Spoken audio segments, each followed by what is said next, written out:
Hi, Calum. So thank you so much for being with us for this Q&A session for NoCo Collab with.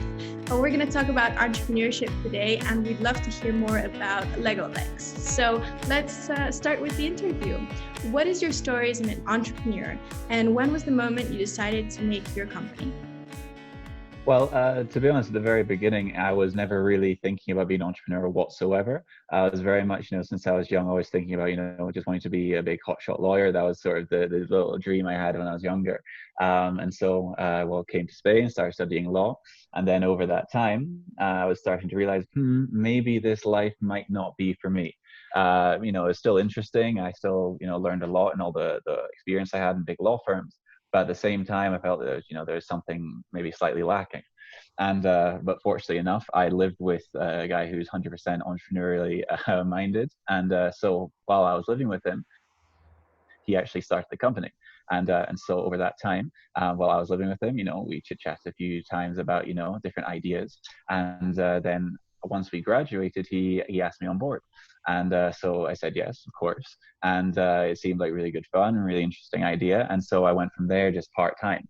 But of course, still the idea was still in my head that, hey, let's finish all the studies. Let's make sure I become a lawyer first, get one thing done at a time. And then at the end of the master's, I had to make a decision: either go into this big law firm life or join my friend and start doing this 100%. And so really just the idea of what we're doing in the business, it's something that really drives me a lot more than sitting in a law firm for 12 hours a day, just following orders. This is something that you can create with yourself. You can actually make an impact. And it's something which I really believe is got a lot of potential. And so over the next 5, 10, God knows how many years, hopefully, this is, we can actually do something interesting, do something that actually help people as well, other than just, make some money. Make some money, exactly. So let's talk about that impact. Let's talk about what your company is, what LegoLex is, and how did you come up with the idea apart from chit-chatting with your friend? Mm-hmm. Well, from that end, let's just take an example. Have you ever had to look for a lawyer in your life, ever? Yeah, actually, yes. Yeah. And how did you do it? Definitely using an online tool, so searching lawyer in a specific area. So, for example, to file your taxes in the US, there's a lot of systems available, and you research what's in your area, and you find out some law firms, apply, and there you go. Mm-hmm. Exactly. Well, you are probably being one of the younger generations, right? We go online for everything. Yeah, But for businesses, the way that most people do, even nowadays, whether it's business or consumer or any sort of matter, they ask their uncle who happens to be a lawyer. They ask their friend who needs a lawyer for this one thing a few months ago, and apparently it was quite good. And so they're always going through word of mouth. And so we're looking online and we're just thinking, well, there's absolutely nothing here where you can actually see, hey, I need a lawyer for this specific issue. How can I know that this is the right lawyer for me? How do I know that this person is legitimate? How do I know that he's experienced in this specific sector? And how do I know that this is the best price in the market? Because if you ever looked on any lawyer's websites, I mean, the chances of finding very clear, transparent, fixed pricing, it's not really there for everyone to see. And so it's a huge, how should I say, asymmetry of information would be one way to put it, where people are looking for legal services, especially if they're not experienced in the legal industry, they have no idea. And so this is something at the very beginning, it was the idea of just actually allowing people to find the right lawyer for them within 24 hours. You need something, you have a problem, let's fix it. Fantastic. No, that's definitely a market that should have been filled a bit sooner, now that we are coming in the digital age and having to digitalize all the information. So the way the system works is you can find your lawyer, the reviews, and the price. So it's all more transparent now with your LegoLex system. Exactly. Whatever case you have, what happens is you come to us, we perform a sort of initial triage. So, when you go to the hospital, you go to the first triage nurse, the doctor, and they look you up, say, okay, you need to go to this specific department, this specific specialist. And so that's the very beginning, that's the service we've been providing. So we speak to them, we actually understand what they're looking for commercially and what are the different areas which need most focus. And then based on that, we look through our network and say, okay, based on this company, where if you're in early stage, if you're late stage, if you're a huge corporation, if you're in finance industry, or if you're in fintech or any other different sector, based on that, we then find the best lawyer for you. Fantastic. So this is your business model then. So you first connect with the individuals using your platform and then find them the best service possible. Or can Exactly. you delve deeper into that? Delve deeper. Well, to give you an idea, because one of the questions which clients often ask us is, okay, so what's your role? Why you? Why should we come to you? Why don't we trust any other lawyers or anything else? Well, the way we've been growing is over the past 2 years, we've been going across the world, across Europe mainly, and we're looking further afield now as well, for these very specialist boutique law firms. Now, I know you know a little bit about the legal industry. For those who don't know, there's these big, massive, huge international law firms. There's medium firms, 20, 30 different lawyers. Then there's also these small specialist boutiques.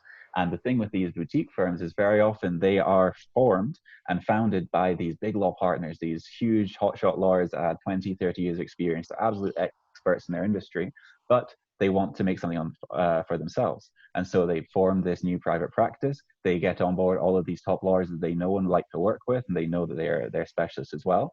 And so what this offers to clients is much more personalized service. You're not just another number, it's another client file. They know you and they understand your business. They are undoubtedly one of the best in that specific industry that you're needing. And then at the same time, because they're working on this smaller law firm level, they don't have anywhere near the same overhead costs as these big firms. And so the price is far more competitive and far more accessible for a lot of businesses. And so with these law firms, we've been going one by one, sector by sector, country by country. And based on this network that we have, whatever client comes to us, if we have it, then we'll suggest them the best lawyers for them and actually take them through and really explain to them, not just say, okay, there's this law firm, this law firm, this law firm at X, Y, and Z price, but actually tell them, this is their experience. These are the types of businesses they've done before. This is the specific work that they have done before. And this is what clients have said about them. This has been the result. And so we're trying to give clients as much information as possible so they can really make an informed decision. Because lawyers aren't just people that write a contract here and there or tick a few boxes, make sure you're not breaking the law. A good lawyer is someone that actually understands your industry and will give some strategic input and will be able to tell you what to do in the areas where you're not so sure, because they have had that track record. They've been with companies that have been through these problems before, and it's not just solving problems, but also preventing problems from arising in the first place. Because any random contract, any law student can write a contract, but a good lawyer to write a really, really well-written contract, it's an art. It's very, very difficult. I like that. It's an art. So how are you getting the word out there? What's your PR strategy? How are you providing your service to your customers? One of our focuses our client focus, really the big focus is startups and scale-ups that are looking to go overseas. At the beginning, the startups, they're at very early stages. And so very often all of these entrepreneurs, incredible visionary minds, they're incredibly commercially oriented, but they might not necessarily have all the know-how and the know-how for the whole legal realm of the business world. And so this is something which, if you don't get sorted out at the beginning, it can cause huge problems later on. And also, if you do get it sorted out at the beginning, it can be vastly beneficial. One thing which I always like to tell young entrepreneurs about is international tax planning, because very often with all these new tech businesses, SaaS models, for example, when they're going overseas, very often they don't realize that every time you go to a new country, you have to say to their tax authority, hey, I'm operating in your country and I'm providing this service. And so every service that you have, when you actually tell the tax authority, you have to say it falls under a certain category. But these categories that every single country has, they're often very vague. They're quite all-encompassing. And so your one service could fit into multiple different categories. And so what a good lawyer will do, will look at all of them across all the different countries and say, okay, you know what, we can fit into these different brackets. And the idea is that you're optimizing your whole structure. And so over a few years, even, it doesn't even take that long time, it's almost as if you're having an extra revenue stream because you're paying, a more appropriate amount of tax rather than just, flinging your services onto whatever category might suit. But a good lawyer will find you at the very, very beginning of your business, all the special, niches which are appropriate for your specific business. And that will bring huge benefits over the long run. And so that's just one example of some of the things we're talking about with startups. And so how do we get to them? Very often we're speaking with lots of incubators and accelerators. We are very much involved in the entrepreneurial community. And so that's one side, because word of mouth is still the way it works. And so, if you see an advert for a lawyer, in Spain, for example, you have Arriaga and a few other law firms. And so you look at that and think, like, is that maybe, it could be the one for you. It could be. But how do you know? Very often word of mouth, the legal profession is a profession of trust. You trust the person that's with you. And so if you don't trust them, it's very difficult to trust someone through an advert.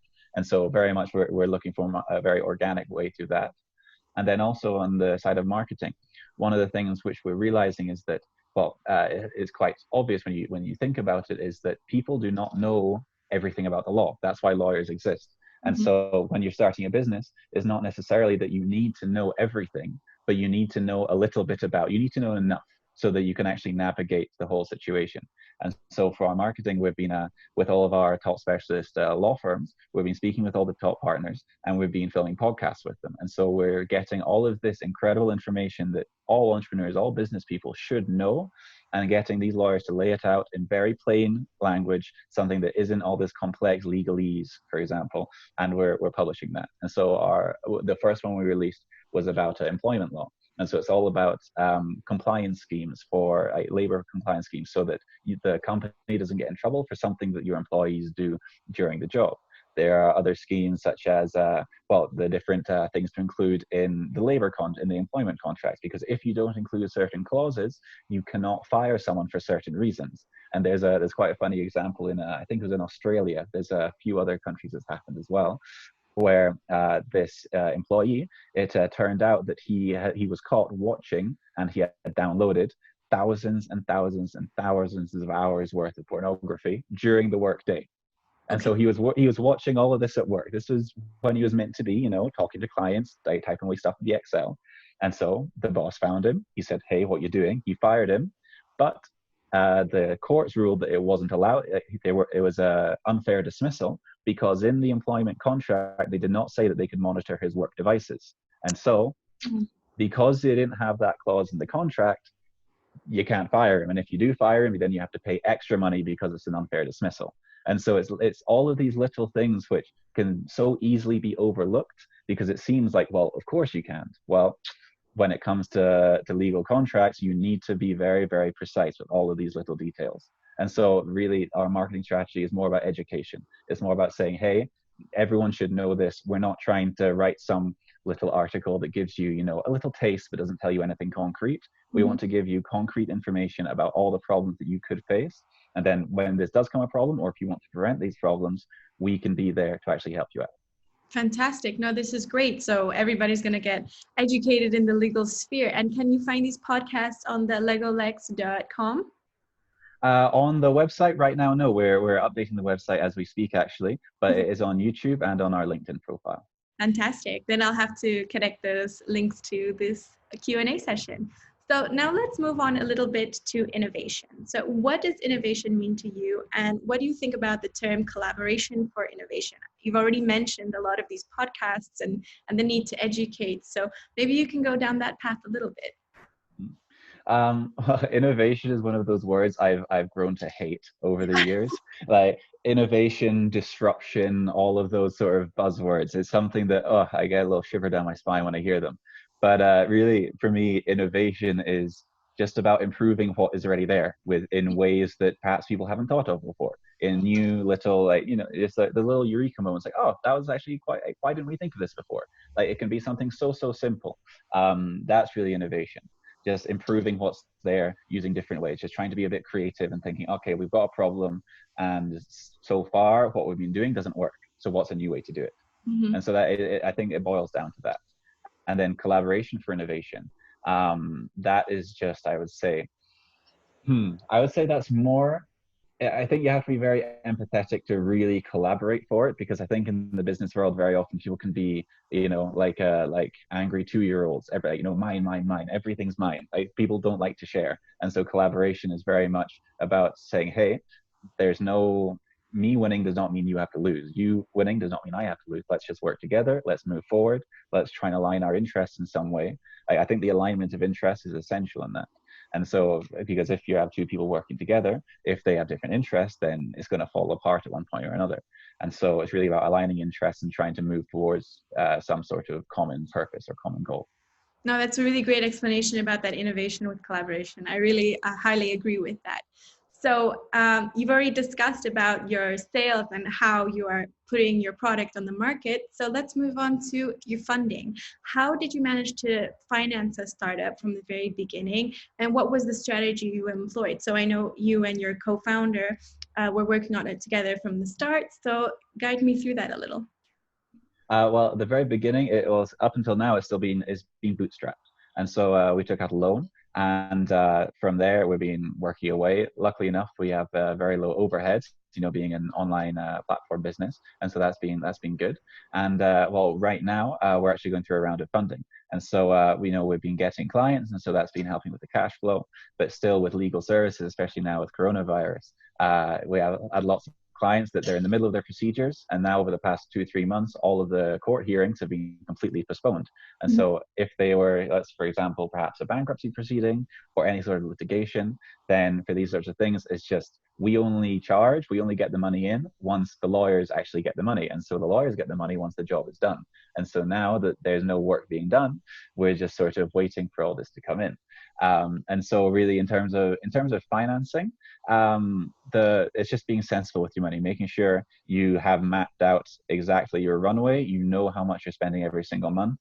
And once you get to the point where you're thinking, it's getting a bit tight, I'm feeling a bit of the pressure, I think that even helps to really boost you up a little bit, because once you have the fire under your bum, sorry, I was about to swear, once you have the fire lit up underneath you, that is really the point where you kick into action and you start becoming even more commercially oriented. Okay, how can we keep afloat? Because there's the old expression, the analogy that in a business, cash is like oxygen. So right now you're running out of oxygen. We need some more. We need to keep on going. And so luckily enough, we're going well, and we're looking to get another investment to really boost up the technological side of the platform. Fantastic. Is there any advice in regards to finance or any other advice to entrepreneurs who are watching this video? What can you recommend when starting a startup or surviving in cases of coronavirus? Well, I never thought I'd be asked for advice on finances. I'm definitely a words person more than a numbers person. But well, really, you got to look at the cash flow, because as much as anything can be, a very cool idea that there's definitely a market for it, if you're not getting money in, but money's always going out, there's a problem. And so it's really, you have to try to balance somehow the long-term goals of saying, hey, we know this is going to work 100%. And then also thinking, okay, but right now, how can we get money? Right now, what is a need that we can fulfill? And how do we do that? And so it's just being pragmatic without trying to strategize too much, like over-strategizing, overthinking things. Just say, okay, let's break it down to the very basics, like ABCs, and go from there.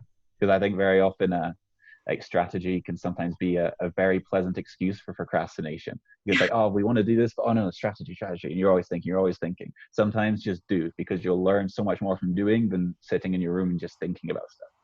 Fantastic. Okay, thank you so much for those questions. Now I just want to ask some more personal questions. So what do you do in your spare time or on the weekends apart from LegoLex? Well, my spare time, rugby has always been a massive part of my life since I was a kid. But I stopped playing a few years ago because of too many head injuries, got concussed a bit too many times. So it's a bit dangerous now. But now I'm coaching. And so I'm coaching under 16 team in Alcobendas. And so that takes up 3 trainings a week plus the game on the weekend. And so that's quite a big time commitment, but I absolutely love it. And so rugby has been a big part. It's like an oasis for me in all the hustle and bustle of the startup. Just having 2-3 hours 3 times a week, just to actually be completely immersed in something else. It's a lifesaver sometimes. Fantastic. And then apart from that, reading some books, playing some video games, going out with friends. Typical young 20-something-year-old. Yeah, no, that's great. What about your morning routine? I see you with a cup. Is it a tea or a coffee? Tea, definitely. I'm living up to the stereotypes with British guy drinking tea all the time. Coffee's good, but it gets me a bit jittery sometimes, a bit too much, I get a bit angsty. So tea, nice, calm, soothing, not too much. Okay, and what about your perfect holiday? Where would you like to go? Hmm. Well, went on exchange to Colombia for 6 months when I was in undergrad, and so that for me was the best holiday I could imagine. Like Latin America, anywhere in Latin America, or even the Caribbean, that is beautiful, So beautiful. it could be jungle, it could be beach. Jungle, maybe not. I spent a week in the Amazons, and as much as that was a beautiful experience, like I think everyone that was with me on that trip, we agreed, wonderful time. But I'm done with the mosquitoes. I'm done with the humidity. I'm done. It was a once in a So lifetime kind of experience that you would take on, right? yeah. No, I might go back, once or twice. There's still some other cool things to do, but still, it's if you're not from those parts, it can be quite tough on quite tough on you.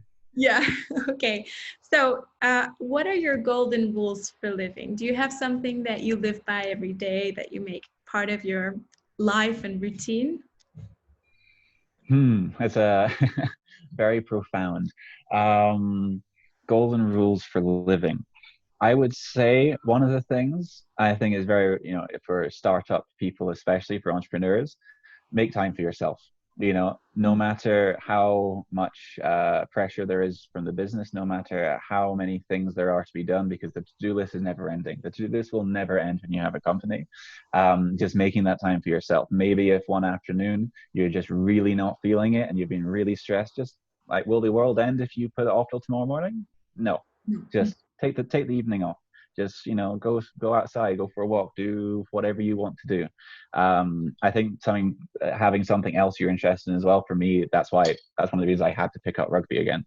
I spent a year or so away from it, and I felt like I was going crazy. I had nothing else to focus on. Yeah. Suddenly, this massive chunk of my day and my week was suddenly, I was just sitting at home, messing around, going to see friends. But actually making sure that you have something where you can really be immersed in it and really, get in the zone, where it's not just the business, but also something more enjoyable, something where it's not so much about time pressure and, oh, this has to be done now. It's more about enjoyment. And so definitely making time for yourself and, doing things that you actually enjoy on a regular basis. It may sound very simple, but it's something that I think we forget, Yeah. when we're stuck in the hustle and bustle, just We get making time for yourself. exactly. Okay. Mm. Now our final question. What kind of books are you recommending to startups or people interested in business? Do you have a favorite? Um, I don't know. I don't know if I have a favorite of the business books. I've read a few. The three that I've read have been really good. The Lean Startup is a classic. Everyone tells you to read the Lean Startup. It's a good book. It's got some pretty good wisdom in there. There's also two others which I think are a bit lesser known, but they're fantastic. One of them is called Rework.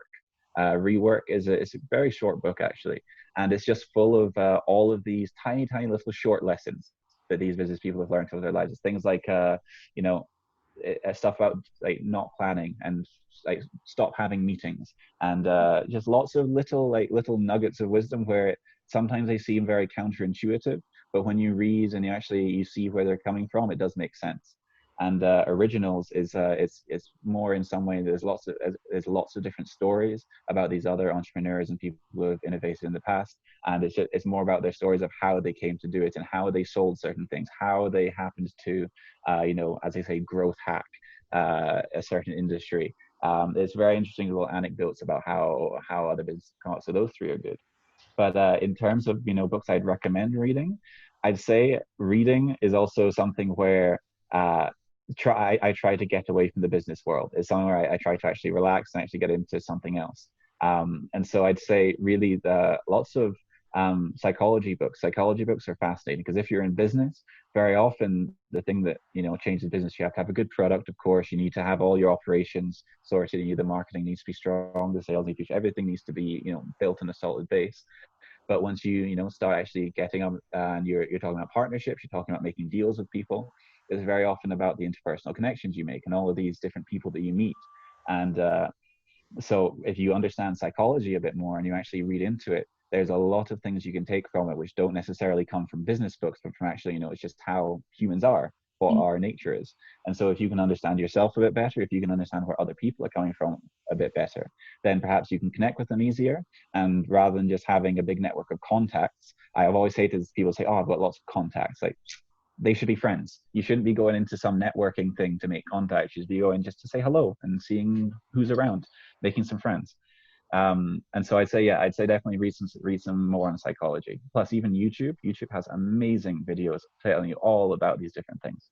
So I'd say, yeah, those would be some books. Those would be the top. Thank you so much, Calum. So this was our Q&A session with Calum Hedigan from the LegoLex. And so thank you so much for your time.